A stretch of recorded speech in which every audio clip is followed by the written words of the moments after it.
하는 그런 방법으로 한번 말씀을 나눠보려고 합니다. 요즘 TV에서 어떤 노래 경연대회를 많이 해요. 근데 어떤 참가자가 노래를 부르고 나니까 그 평가하는 사람이 평가를 하면서 이런 말을 했습니다. 노래를 아주 잘 소화하셨는데 뭔가 2%가 부족합니다. 그렇게 이야기를 하더라고요. 2%가 부족하다는 게 뭘까? 그러니까 그 노래를 100% 잘 소화해서 부르면 되는데 뭔가가 완벽하지 못했어요. 그죠? 2%가 모자란 거예요. 완전한 것 중에 2%가 모자라요. 그래서 그분은 그렇게 표현을 한 거예요. 자, 그 표현대로 우리 사람을, 인간을 한번 평가해 봅시다. 저는 인간이면서도 우리 자신에 대해서 후한 점수를 못 매기는데, 자, 이 인간이라고 하는 존재가 완전한 존재인가요? 제가 보기에는 불량품인 것 같아요. 그래서 만약 100% 완전한 인간이라 한다면 저는 아주 심하게 얘기하는데 2%가 아니라 98%가 모자란 그러한 존재가 아닌가 그렇게 봅니다. 그래서 이제 이 98%를 채워야 되는데 뭐가 부족한가? 그죠? 오늘 본문에 사람들에게 세례 요한이 예수님을 소개해요. 예수님이 이렇게 오시고 계시는데 사람들이 이런 데서 자, 예수님 보십시오. 세상 죄를 지고 가는 하나님의 어린 양입니다 하면서 세 가지로 예수님을 소개해요. 근데 그 세 가지 소개가 다 우리 인간의 부족한 것을 채워주는 내용이야. 예수님이 채워준다는 거죠. 우리의 부족한 이 98%를 예수님이 채워줘서 좀 완벽한 존재, 좀 완전한 그러한 존재에 가깝게 그렇게 해 주신다고 하는 그런 얘기입니다. 그래서 이제 세 가지, 이래 제목이 세 가지 구원이 필요한 인간인데 그 예수님께서 오늘 세 가지 모습으로 소개되는데 그게 바로 우리 인간의 부족한 세 가지 분야를 예수님이 채워주신다는 거예요. 자, 그래서 오늘 그거를 잠깐 알아보겠습니다. 첫째로 세상 죄를 지고 가는 어린 양이다. 이게 29절에 나와요. 뭐라고 나오냐면 이튿날 요한이 예수께서 자기에게 나오심을 보고 이르되 보라 세상 죄를 지고 가는 하나님의 어린 양이로다. 내가 좋아하는 노래예요. 그죠? 세상 죄 지고 가는 여기까지. 제가 노래를 잘 못합니다. 그런 노래 아시죠, 여러분? 성가대가 참 부르면 참 좋은데. 근데 여기서 세례 요한의 어떤 이 세상에 대한 인식이 들어있어요. 이 세례 요한은 세상을 어떻게 이해하냐? 세상에 죄가 만연해 있다. 그렇게 인식을 하고 있는 거예요. 세상죄. 다 같이 세상죄. 예. 자, 세상에 죄가 만연하다는 건 뭐예요? 그거는 무슨 동식물 얘기하는 것 아니고 죄를 짓는 자는 누구예요? 인간입니다. 그러니까 세상에 사람들이 죄 짓는 게 만연해 있다. 그런 뜻이죠. 이게 세상죄라고 하는 그런 표현이. 예? 그래서 사람은 말이에요. 여기서 중요한 게 뭐냐면 어떤 기계가 있어요. 우리 이제 또 제습기사 하는데 그러면 뭐예요? 매뉴얼이 있다고, 매뉴얼이. 제습기가 이제 하는 그 매뉴얼이 있죠? 이렇게 작동되고, 이렇게. 근데 인간은 어떠냐? 이 기계가 매뉴얼대로 작동이 안 되는 거야. 뭔가 하여튼 부족해. 예? 그게 죄야. 뒤틀려 있어, 이게. 예? 제대로 작동이 돼야 되는데, 그래서 제가 불량품이라 그러는 거예요. 그래서 죄라고 하는 게 뭐냐? 상식적으로 얘기하면 죄라는 건 뭐냐면요. 우리가 살아야 될 도리대로 사는 걸 말하는 거예요. 예. 구약 성경에서는 뭐냐면 이거 죄가 하르마티아라 그러는데 이 뜻은 뭐냐면 화살이 빗나갔다는 뜻이야. 어떤 살아야 할 목적과 원리대로 살지 못하는 거예요. 예. 그러니까 사람이 말해요. 여러분 한번 분석해 보세요. 내가 올바르게 사는 능력보다 죄 짓는 능력이 더 많습니다. 예. 죄 짓는 거를 능력이라 그래서 미안한데, 예. 올바르게 사는 능력보다 죄 짓는 능력이 더 많다니까요. 그러니까 맨날 밥 먹고 죄를 짓게 되는 거예요. 그게 안 되거든요. 이게 불량품이라. 많이 부족하거든. 부족한 존재거든. 여러분 오늘 6.25인데 한번 생각을 해보세요. 그 권력가의 야심, 욕망 때문에 얼마나 많은 사람이 죽었습니까? 이루 헤아릴 수 없지. 지금 똑같죠. 우크라이나. 그것도 한 사람의 이 야욕 때문에 얼마나 세계가 고통을 당해요. 여러분 성경에 보면 그게 대죄가 있고 소죄가 있어요. 그런 전쟁이라든가 이런 거를 대죄라 그래. 예. 그러나 이 대죄도 소죄가 이렇게 다 모여서 대죄가 되는 겁니다. 뭐든지 큰 전쟁도 작은 죄부터 시작이 되는 거예요. 그래서 최근에는 어떤 게 있어요, 여러분? 아주 극단적인 예를 한번 들어봅시다. 예. 그 정유정이라고 하는 23살인가요? 어떤 처녀가 그 영어 가외 강사한테 공부하겠다고 이렇게 속여가지고 그 집에 찾아가서 어떻게 했어요? 그 여자 정말 아무 죄 없는 그 여자를 죽이고 가방에 담아서 강가에다 유기를 했잖아요. 그리고 막 그 다니는 모습이 이건 극단적인 예예요. 그건 아주 극단적으로 그렇게 죄 짓는 그런 사람들이 있죠. 근데 우리 소시민적인 우리를 생각해 보세요. 그럼 우리의 죄는 소죄 이런 게 많은데 일상생활하면서 뭐 어떤 게 있어요? 많죠. 말과 행동이 일치되지 않거나, 그죠? 예. 어떤 팩트에 대해서 진실을 말하지 않고, 그러죠? 가짜 뉴스가 어떻게 해요? 넘쳐나잖아요. 예. 사회에 그것 때문에 많은 사람이 고통을 겪고, 예. 왜 그런 능력이 없을까? 그리고 또 뭐가 있냐면, 내가 저 사람이 죄를 짓는 거 보고 잘못됐으니까 막 비난을 한다고. 근데 뭐예요? 자기도 똑같은 일을 하는 거예요. 그 내로남불이라 그러죠. 뭔가 정상이 아니야. 이게 다 뒤틀려 있어. 여러분이나 저나 다 뒤틀려 있는 거야, 이게. 그게 우리의 모습인 거예요. 그래서 어떤 신학자가 죄에 대해서 말하기를 이렇게 얘기했어요. 죄란 참으로 비극적이고 우스꽝스럽다. 참 우스꽝스럽다는 거예요. 모순이라는 거예요. 모순. 여러분 알아요? 모순? 모순이다 이게 정말. 아주 우스꽝스럽고 비극적이다. 그게 우리의 모습이야. 많이 부족해. 정상대로 작동이 안 돼. 그죠? 그래서 이거를 고침을 받아야지. 구원이 필요하잖아. 이죠? 그래서 구약 성서에서는 어떻게 했습니까? 세상 죄를 지고 가는 하나님의 어린 양이다. 예수님이 오는 걸 보고 예수님을 가리키면서 그렇게 얘기해. 사람들한테. 그러면 구약 성서에서 어떻게 했냐면요. 매주 성전에 가서 제사를 드렸잖아요. 어린 양, 이게 1년이 넘어가면 안 돼요. 그래서 태어난 지 얼마 안 된 어린 양을 깨끗하잖아요.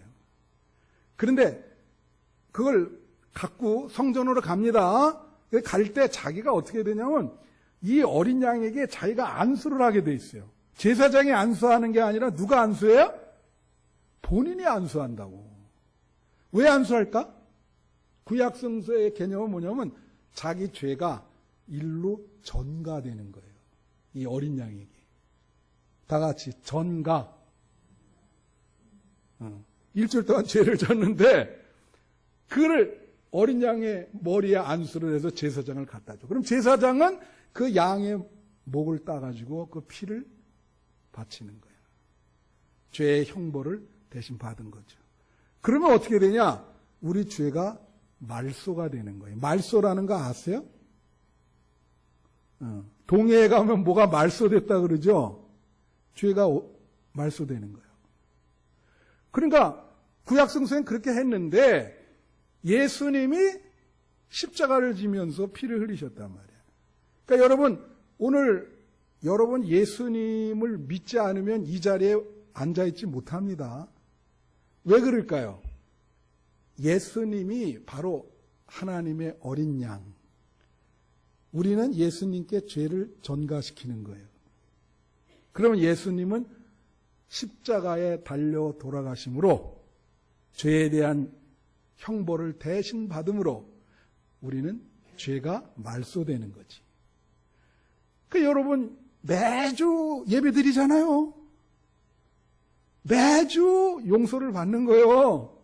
매주 죄가 말소되는 거니까. 무슨 말인지 아세요?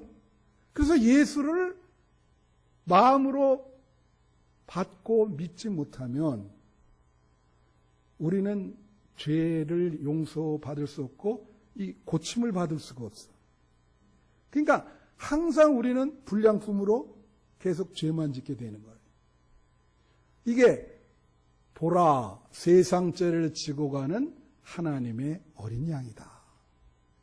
그걸 바라보라 이거지. 예? 그래야 너네 그 불량품이 죄의 문제가 해결될 수 있는 거예요. 그래서 불량품이 어떻게 해요? 좀 완성품으로 가는 거지. 예. 구원이 필요한 거예요. 밥 먹고 죄만 지니까 구원이 필요하지. 불량품이. 둘째로 자신보다 앞서가신 그리스도라 이렇게 소개를 해요.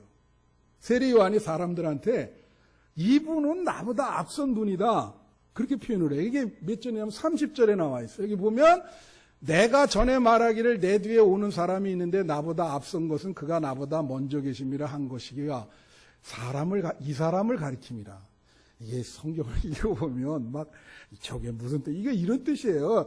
예수님이 세례 요한보다 뒤에 나셨어. 그렇죠? 응. 세례 요한이 먼저 태어났어요.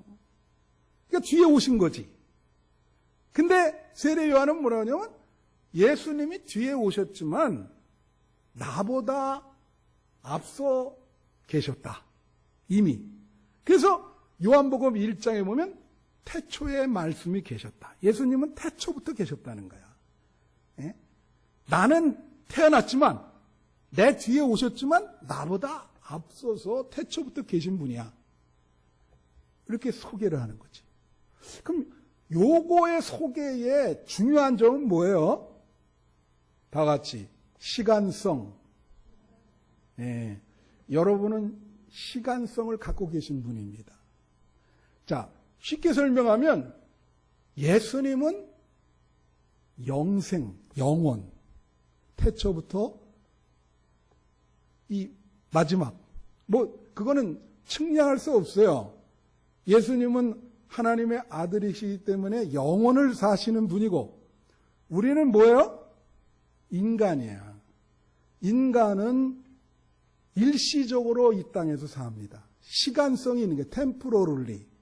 시간성. 이거는요, 좀 어려운 말로 하죠. 이거는 존재에 대한 비교를 할 때 굉장한 질적인 차이가 있는 거예요. 하늘과 땅이요. 예수님은 영원을 살고 우리는 뭐예요? 시간을 살아. 그럼 시간은 뭐죠? 과거, 현재, 미래가 있어요. 예수님은 과거, 현재, 미래가 없습니다. 예? 과거가 곧 현재요, 현재가 곧 미래인 거예요. 그래, 이 말을 하는 거예요. 그러면 시간을 산다는 건 뭐예요? 많이 부족하지. 많이 부족해. 왜? 이건 사라지니까. 이게 사라져. 존재 자체가 그냥 흙으로 돌아가. 예? 그래서, 자, 이런 말이 있어요, 여러분. 여러분, 과거, 현재, 미래가 있잖아요. 이 어거스틴이라는 사람이 고백록에서, 그 고백록 11권 이하가 다 시간에 대한 문제인데, 시간성이 있다는 건 과거, 현재, 미래가 있는 거예요. 예? 이거를 이제 어거스틴이 이렇게 얘기했어요. 예를 들면 과거를 그분은 기억이라고 얘기했어요. 기억. 여러분 과거를 기억하시죠?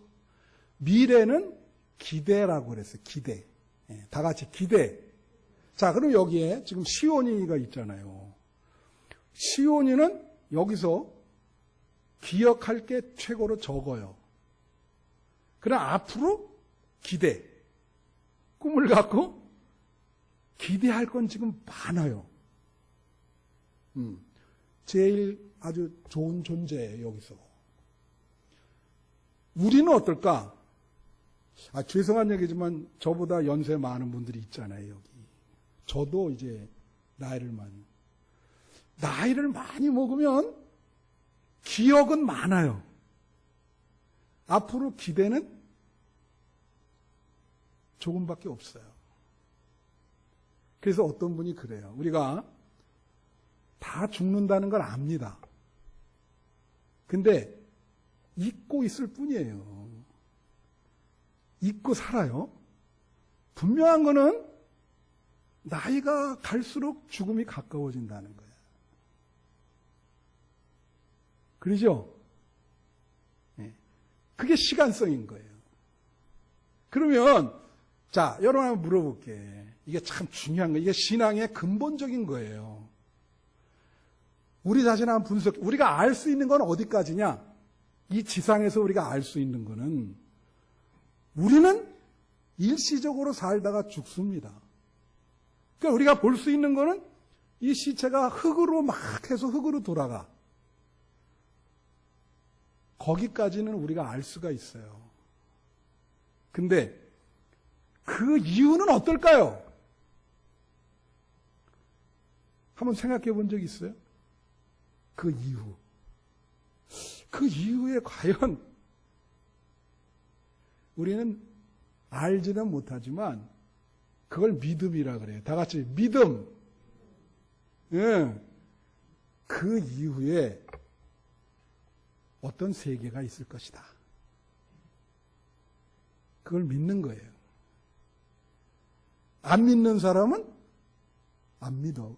선택에 달려 있는 겁니다. 본인이 선택할 수 있어요. 예? 이 선택이 누가 올바른 선택이냐? 하나님만이 아시지. 우리는 믿음의 선택을 한 것이고. 그죠? 우리가 알 수 있는 거는 일시적으로 살다가 우리는 흙으로 돌아간다. 이거는 우리뿐만이 아니에요. 모든 동식물 존재가 다 똑같아요. 그거는 우리가 알 수 있어. 거기까지. 그러나 보이지 않는 세계, 이 다음의 세계가 반드시 있습니다. 믿으십니까?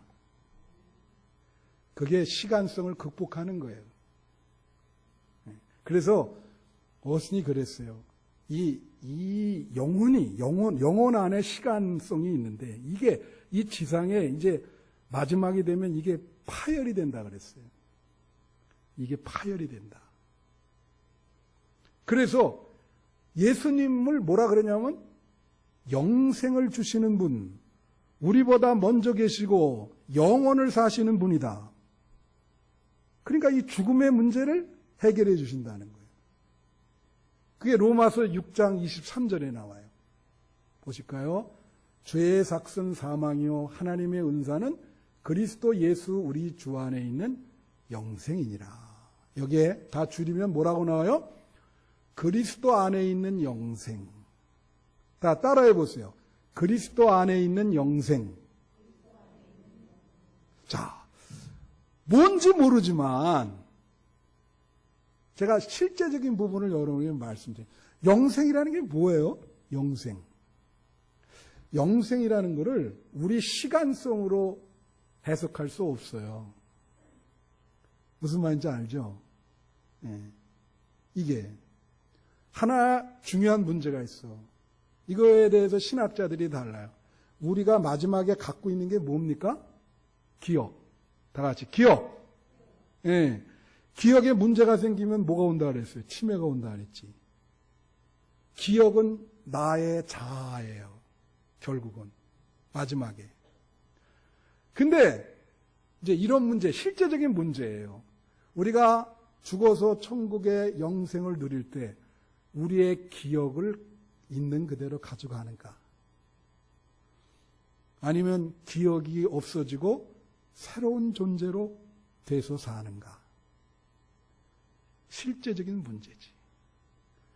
연세 드신 분들은 한 번쯤은 생각을 해볼 문제인 거예요. 기억. 근데 분명한 것은 우리가 영생이 뭔지는 모르지만 그리스도 안에서 우리는 영생을 누리게 된다. 영생이라고 하는 것은 시간성을 극복하는 거예요. 시간성이라는 것은 일시적으로 있다 사라지니까 부족한 존재죠. 완벽한 존재가 아닙니다. 98% 부족해요. 완전한 존재가 되려면 그게 채워져야지. 그는 그리스도 안에 있는 영생이다. 명심하세요. 세 번째, 조금 어려울 수 있는데 세 번째는 성령 세례를 주시는 분이라고 소개합니다. 사람들한테. 나는 물로 세례를 주는데 예수님이 이분은 성령 세례를 준다. 그렇게 소개해. 이게 1장 33절에 나와요. 여기 보면 나도 그를 알지 못하였으나 나를 보내어 물로 세례를 베풀라 하신 그이가 나에게 말씀하시되 성령이 내려서 누구에든지 머무는 것을 보거든 그가 곧 성령으로 세례를 베푸는 이인 줄 알라 하셨기에. 참 말도 말이에요. 얼마나 이게 이렇게 자기가 만연체로 이게 하는지. 무슨 분명한 거는 뭐냐면 예수님을 성령으로 세례를 베푸는 이, 그렇게 소개를 하는 거예요. 알라 하셨기에. 자, 이분은 성령으로 세례를 베푸는 분입니다. 성령으로 세례를 베푼다는 건 뭐예요? 성령을 준다는 거예요. 예수님이 성령을 준다는 거예요. 자, 예수님이 성령을 준다는 건 뭘까? 왜 성령을 줄까? 여러분, 우리가 불완전한 존재잖아요. 죄를 진다고. 그럼 죄를 질 때 마음이 어떨까? 불안해요. 죄책감이 있어요. 예? 아무리 극악무도한 죄인이라도 내가 어떻게 이런 일을 했을까? 그런 마음이 있겠죠. 그러니까 마음이 불편해.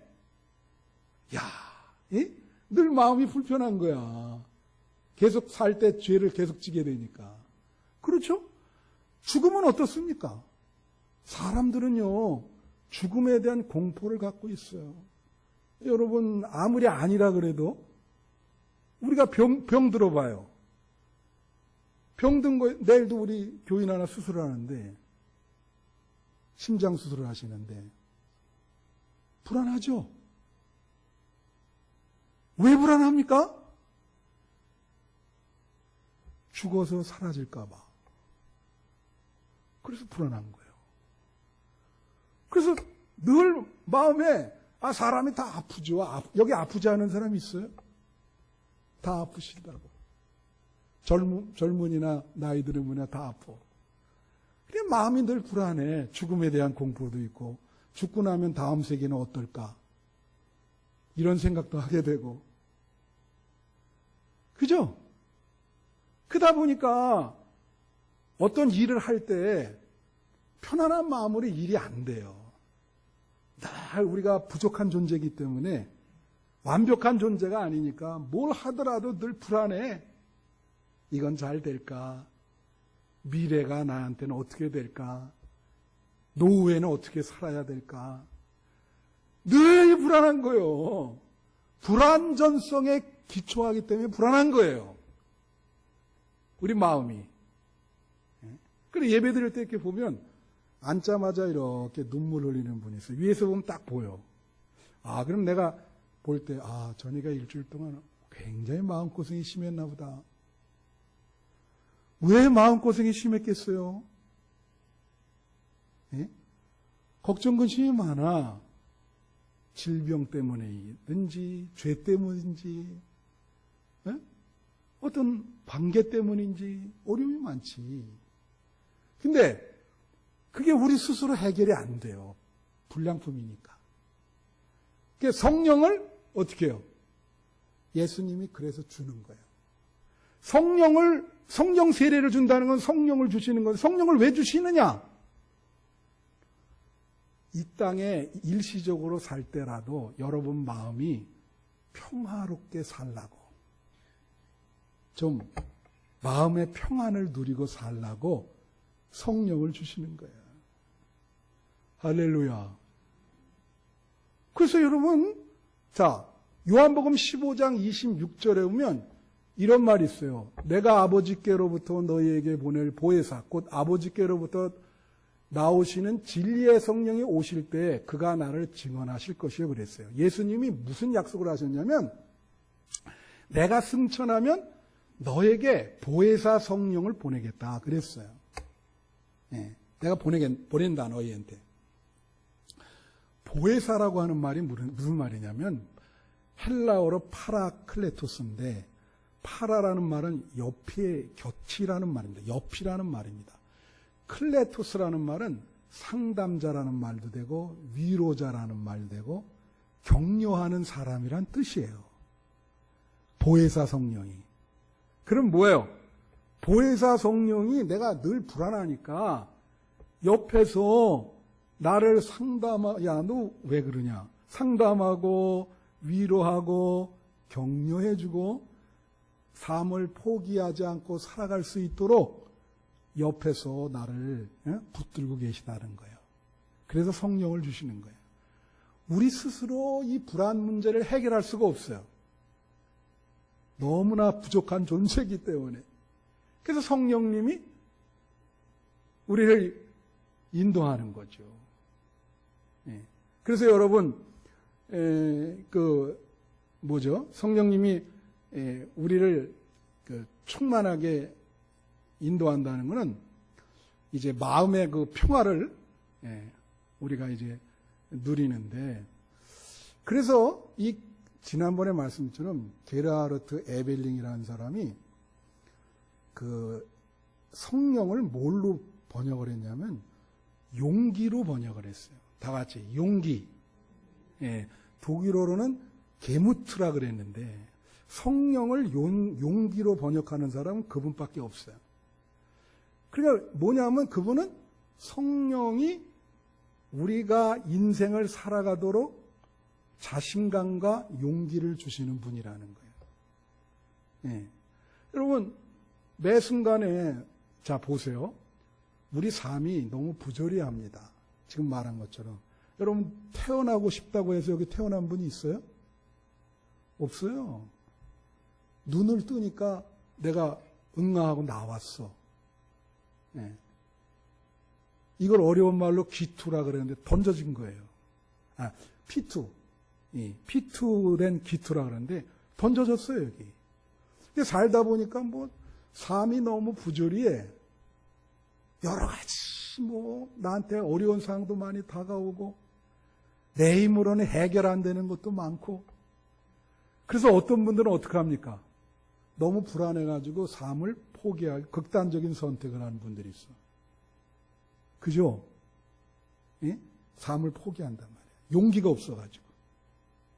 근데 성령께서는 그렇게 못하도록 이 부조리한 삶이지만 그래도 의미를 찾아가면서 네 인생에 대해서 책임감 있게 살아가도록 용기를 주신다고. 할렐루야.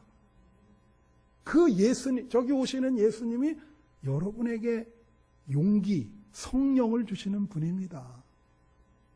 비록 우리가 일시적으로 살고 부조리하고 죄도 많이 짓고 질병도 많이 걸리고 사람과 맨날 치고받고 싸우지만 그래도 이 인생을 용기 있게 살아가세요.